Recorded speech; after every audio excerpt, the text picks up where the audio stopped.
Okay. Good morning, everybody. I wanted to see how our stream is doing. They changed everything. They changed my broadcasting software, which I use XSplit, and they kind of shuffled some stuff around in YouTube too, which is kind of interesting. So it took me a little bit of finagling to get it going. Brian McGrew, how are you this morning? Hope you had a good, restful 4-day weekend. It is the last day of your 4-day weekend.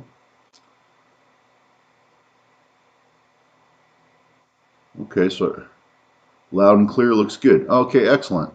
Every time I do a live feed, I have to relearn both ends of the software. I have to learn the XSplit over again, and I have to learn the YouTube over again. It's kind of funny that way, but it's good. It's better, after you get it figured out. It's better.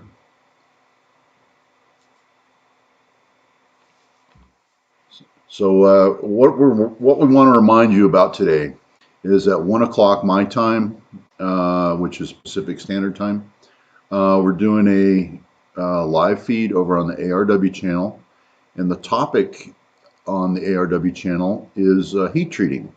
So it might be a good topic. I'd like to hear how other people heat treat things and their methods, and we're going to go into detail on recipes and temperatures and all kinds of different tempering methods and things like that. I exclusively use O1 tool steel, and I get my recipes from a very specific place. There's a really good website that I use. How many people are watching? I don't have any way to know how many people are actually watching this live feed, Brian. I know you're there because you said something. It says, oh, 5 concurrent viewers. Okay, it changes, it jumps. And it tells me my live feed is in excellent condition. All right, that's good. If anyone's got any questions for me, I'll take them. But this is just basically a reminder that we've got a live feed coming up today at 1 o'clock with some of the other YouTubers, and we're going to be talking about heat treating and things like that.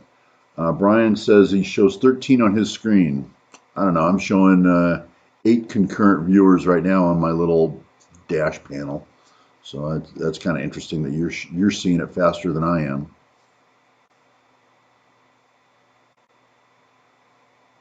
Pretty interesting.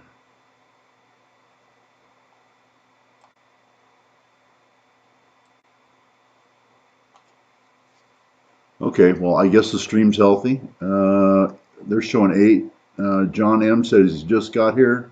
Rick D says, "What's up, peeps?" All right, we got some people showing up. That's good. And I'm just figuring out this new YouTube page, which is kind of interesting. Viewer activity, no super chat, stream health. Okay, my stream health is excellent. Well, that's good to know. It's John Elliott. It's 1 o'clock my time. Yeah, it's only 10 o'clock here right now, so it's in a few hours. Rick O, hi, I just joined. Hello. They say 16 now. Okay, so we're getting some people in there. I've got a bunch of different tabs here, and I'm just going over, figuring out what everything is. Here's analytics, concurrent viewers. I'm up to 14 now, but I'm showing 37 playbacks, which doesn't make any sense. It doesn't matter. If anyone's got any questions for me, go ahead and hit it. Ask me in chat. I am monitoring chat here. And if you have a question for me about next year's Summer Bash, or if you've got a question for me about Black Friday, which ends today, the Bar Z Black Friday ends today. I don't know whether you saw it yet, Brian, but we do have the Cnc Mugs. And it's got the Bar Z oval on the other end. And the mugs aren't that expensive. They're $14. They're not that bad. But the trouble is getting them shipped economically without breaking them. Um, that's why I was packaging them with the Anchor Lube, and I sold quite a few. I got rid of a lot of Anchor Lube, and I got rid of a lot of mugs, but I have mugs left.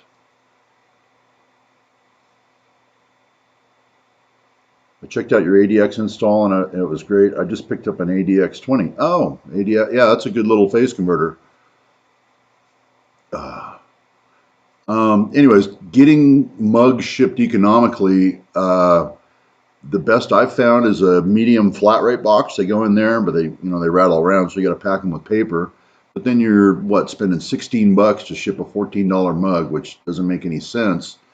And that's why I packaged them with the Anchor Lube to make it get more bang for your buck. I can still get all the Anchor Lube and all the mugs to you for the same $18, So that's why I did it that way. Getting mugs to people is economically is problematic. But I am going to have some mugs left over from Black Friday. I had 100 of them, and we burned through about 60 mugs. So I've got some mugs left over, and I'll use them for Christmas presents to my other YouTubers and things like that. So Rick, your ADX, have you already got it in? You already got it installed, or what are you doing with your phase converter?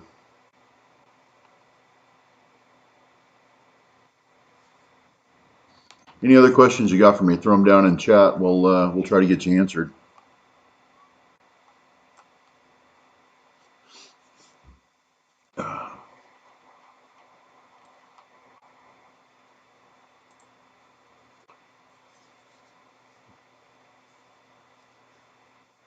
Okay. Don't see any more activity in chat. We may cut this short. I don't know. Usually you guys are real chatty and ask a lot of questions. I do have the other side of my shop pretty much complete as far as the addition goes. Not yet, but using for manuals. Okay, nice. Yeah, that's a good phase converter. You mount that in the right place, you won't even hear it. Um, the big trouble with them is they're so quiet you forget and leave them on. So you need to put in some kind of indicator light or something so you don't forget and let the thing run. It happens to me all the time. I got mine outside. It's a pad mount, and it runs so quiet I forget that the damn thing's running. James Stanley, greetings from Phoenix. Hello, James. Like I said, today we're going to talk about. Everyone still has a turkey hangover. Yeah, we had turkey and ham, Greg. Mr. Greg France. He's one of my locals. He's right down the street from me. And he lives down in an area that has a high inrush of Christmas light onlookers. So he gets bombarded every year by traffic of everybody coming in. There's a street down there called Thoroughbred, and they decorate the street to the hilt. It's beautiful to see. But Greg is right there in the middle of it, and sometimes he has to drive in and prove that he's a local so he can actually get to his own home to get around all the traffic. So that's just something that Greg has to endure every year, and I'm kind of away from it, and I've got some shortcuts I can take to my house when they're running Christmas lights. The best thing you can do is just get home before dark, and then you miss all the traffic of everyone going and looking at the lights.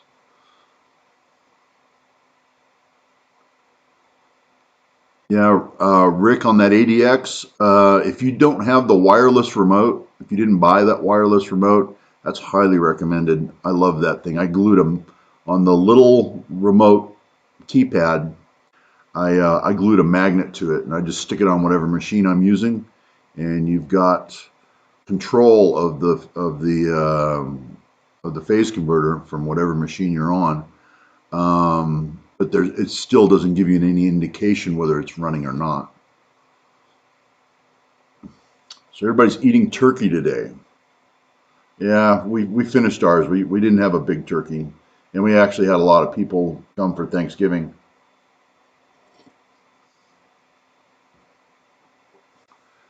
Good morning, Almost Machining. If everyone, oh, here, I'll do this. Everyone should go check out Almost Machining's channel and see about what he's up to over there. Hopefully, he's shooting video on a motor rewind. He's rewinding a motor for me. I think it's a 2-pole. I believe it's a 2-pole. I think it's 2 horsepower.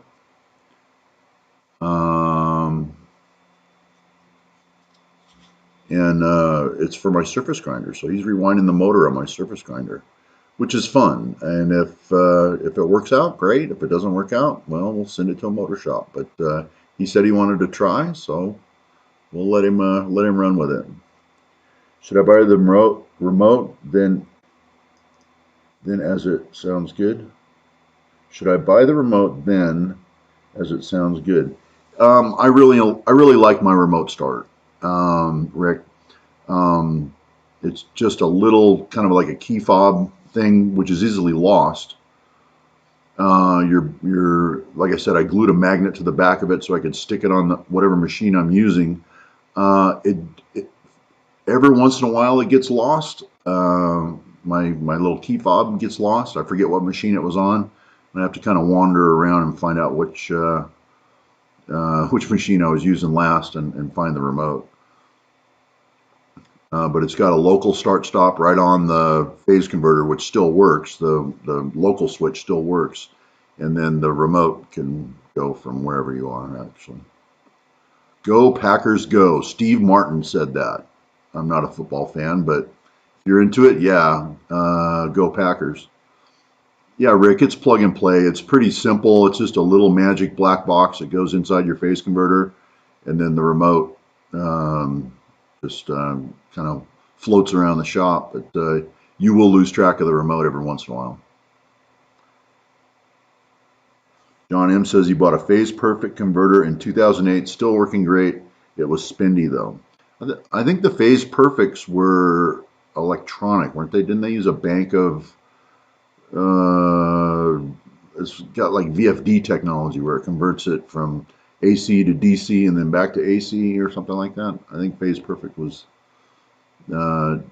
it's a completely different type of build. What's your thoughts on a video for a Burr King? I'd like to see some, you don't see many of those out there. Cutting Tool Designer said, hey Stan, how's it going? That is Dennis Nolan from Seco, Niagara. How are you doing, Dennis? I'm doing very well. I had a nice relaxing 4-day weekend. We just came off of 12 days straight up in the beautiful city of Hollister. We were building if you guys follow me over on Instagram, we were over there building a 72-foot stainless steel washer, the conveyor washer, and it's actually a composite washer. It's the tanks and framework are 304 stainless steel, and it's a kind of a weld together type construction. They can't ship a 72-foot long washer in one piece, so you kind of stack the tanks and the drain boards together and weld all those together, watertight, and then you build some framework out of stainless steel. And then the composite is a polyethylene sheeting, which is, it's impervious to different chemicals. This is an iron phosphate washer, so they're doing metal prep and cleaning in preparation for paint. Cutting Tool Designer says he's still alive. Well, Dennis, I'm glad you're still alive. You always seem to be doing well when I talk to you, so I'm glad for that.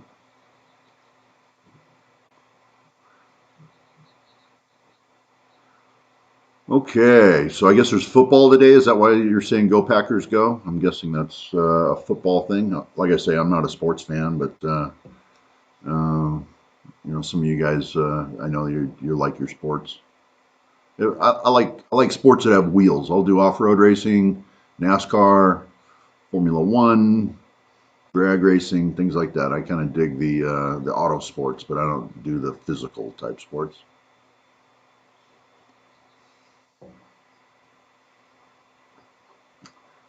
John says, yes, I needed a good three-phase for CNC controller.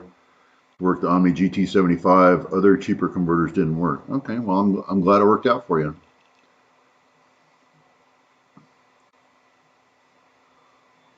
Okay, guys. Well, if no one's got any more questions for me, I might just shut it down. Here, at least it's go, Brandon. Yeah, if there's football games today, you're going to hear your share of go, Brandon, for sure. Motocross, yeah, that's another one too. I always dug motocross, the supercross at the stadiums. Quite the cosmopolitan locale Hollister is. No, Hollister is a very agricultural town. Surprisingly, we found some good places to eat up in Hollister. You know, they've got a really cool downtown. And what the city did when COVID hit, they changed all the parking structures, or no, well, just the way you park up and down downtown. And they went out to they blew the sidewalks out and they put up these little gazebos in front of all these storefronts. And they light them up, got patio heaters out there and stuff. So outdoor dining, all the beauty salons, the women are outside getting their hair done and getting their nails done out in these gazebos. They move all their chairs and tables and things outside. So it's all kind of open air downtown, and it's lit up really nice. You know, they got it lit up for Christmas now, but it's lit up really cool. And downtown is a really nice place in Hollister to go down there and eat. And there's some microbreweries down there, and food's good. You know.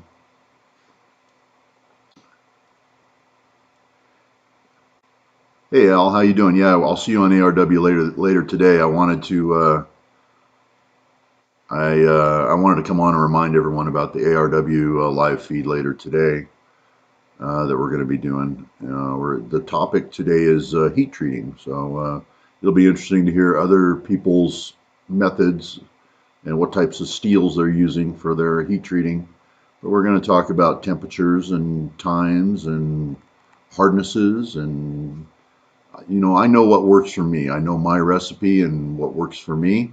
It'll be interesting to hear other people's methods and what they do and where they're collecting their data from. You know, where do they get their times and temperatures and methods, clinch oils, things like that.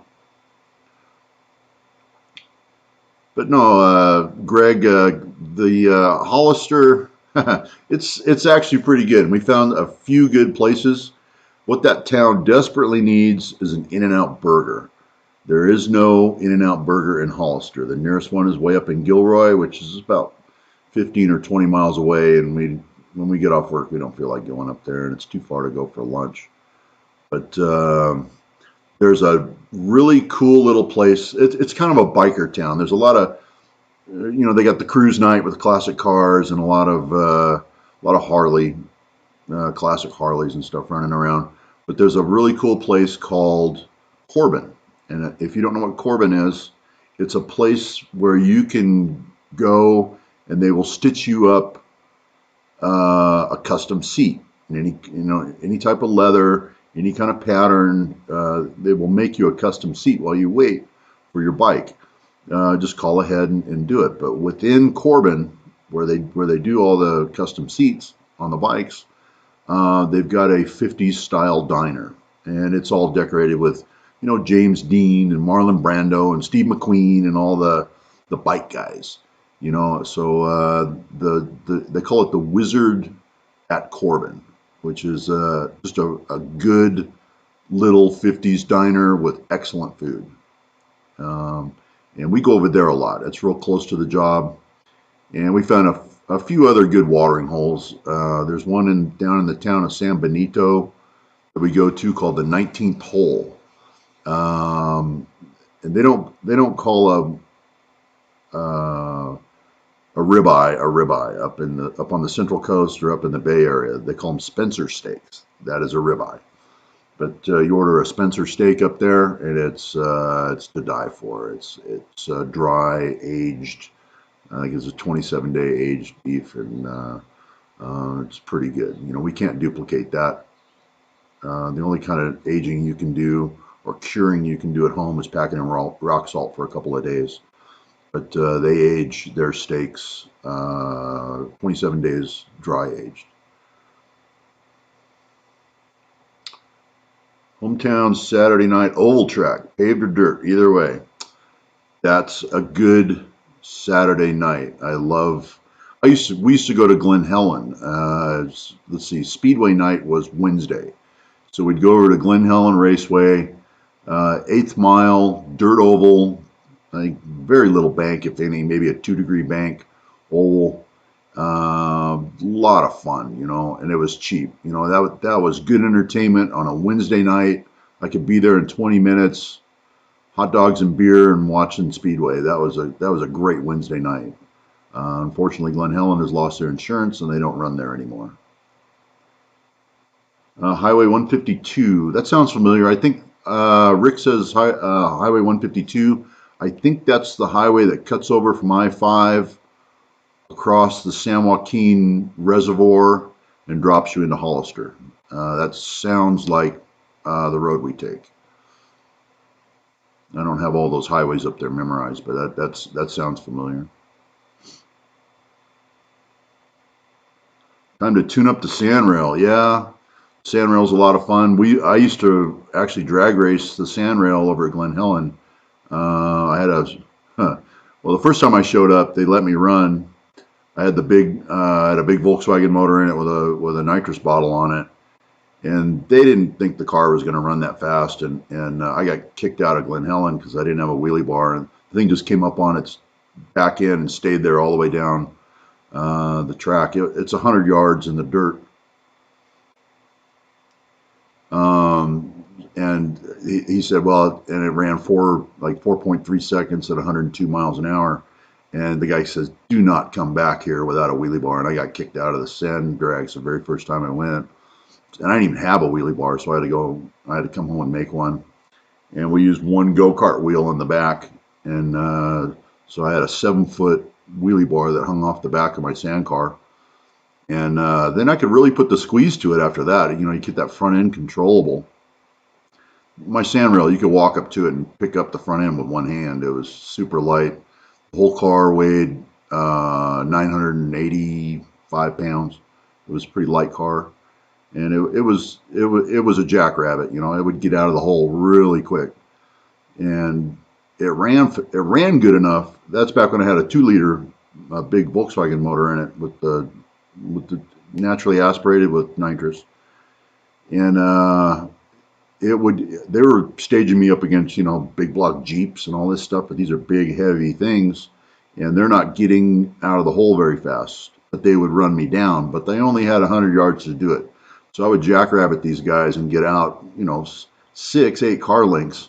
And then out of the corner of my ear, I hear this big block with open headers just climbing all over me. And it all, down at the lights, it would always tell the tale. But we had a lot of fun at the Glen Helen sand drag. That was a blast. And again, they lost their insurance, so we can't run there anymore. But they used to run the Mickey Thompson Off-Road Series over there, Speedway on Wednesday nights, sand drags first Sunday of every other month. It was a great little off-road park, and it was close. Anyways, how long have we been on? I don't see anywhere that's keeping track of my time. I just don't see it.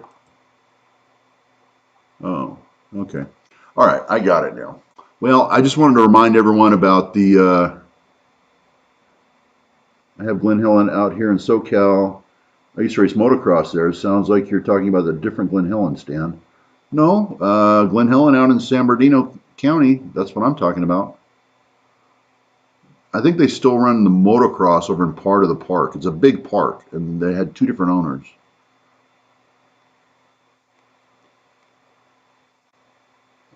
Glen Helen Pavilion is different. That's where they have all the concerts and things like that. It's in the same vicinity. But there's a Glen Helen Pavilion. They used to do the Oz Fest and all the outdoor festivals and things out there at Glen Helen. Anyways, guys, join me today at 1 o'clock Pacific Standard Time over at the ARW channel. There's a link down in the description. Go set yourself a reminder to join me for the heat treating topic, over on the ARW channel. It might be a pretty good topic. And don't be afraid to speak up. Get in there and get active in chat. Ask some questions. Harold's going to be your moderator, but he actually will post the questions across the bottom of the video so everyone can see them, and we'll try to answer them for you. If you've got questions about heat treating, it's not as scary as you think, and it's very forgiving. It's some of the metals don't start off with a real exotic temperamental metal. Start off with something simple, and your results are good. Your success rate is very high in the beginning until you get into the very finicky steels. Okay, Rick, we'll see you over at Harold's place. Almost Machining says should be darn good. Heat treating is a pain in the ass for me. No, it's not a pain. There's equipment you got to have, and it's second nature to me. And always plan on, when you open that door, you got to be ready with everything. Personal protection, your tools, your oils have to be prepared. If you're air cooling, you have to have a plan on how the parts are going to come out of the oven and go to the air cool. There's a lot of things that need to be thought of ahead of time. And remember, if you make a mistake, remember your mistakes and do something to fix it.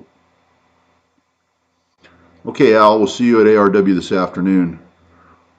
Okay, we'll see everybody. I don't see any new questions popping up, so we'll see all you guys this afternoon over at the ARW channel. I just wanted to throw up a reminder for that. And I'm looking forward to my end of Black Friday. Today is my last day of Black Friday. I've been spending my days here on my holiday shipping stuff out. So today is the last day. We got one more wave of stuff to go out. Okay, Steve, we'll see you over there. And it's nice to be just run 3 days on Black Friday, done. A lot of people start like 2 weeks early and run 2 weeks late. That's not a Black Friday. That's a black month. That's not what Black Friday is all about. All right, guys, I'm going to sign off. I hope you guys enjoy the rest of your 4-day weekend, what little there is left of it. And we'll see you at ARW. If you feel so inclined, we'll see you over there. Have a good one.